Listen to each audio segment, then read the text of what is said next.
القاتل الصامت، The Silent Killer.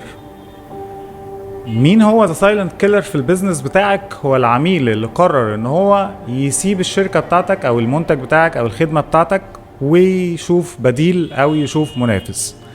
الحقيقة ان الاحصائيات بتقول ان 4% بس من الناس اللي بيبقى عندهم شكوى هي اللي بتيجي وتشتكي لك. يا خبر، 4%؟ طب امال الباقي دول بيروحوا فين؟ الباقي دول اللي بنقول عليهم السايلنت كيلرز، اللي هو بيتكلم عن البيزنس بتاعك وحش رغم ان هو ممكن يكون بيستخدم البيزنس او بيقرر ان هو اصلا يشفت للمنافس او لبديل بالمنتج بتاعك او الخدمة بتاعتك. علشان كده لما تجيلك شكوى حضرتك ما تتضايقش، بالعكس ده اللي بيشتكي ده انت حضرتك لازم تشيله فوق راسك وتلف بيه. حضرتك اللي بيشتكي ده هو بيجي يقولك خلي بالك، بيديلك تحذير كده ان انت عندك مشكلة.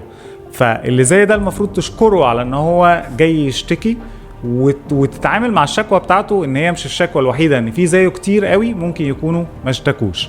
علشان كده خلي بالك كويس قوي من السايلنت كيلرز، وحاول ان انت من فترة للتانية تبتدي تسأل عن مدى رضاهم عن الخدمة بتاعتك وتحاول توصل للمشاكل اللي عندهم وتحاول ان انت تحلها.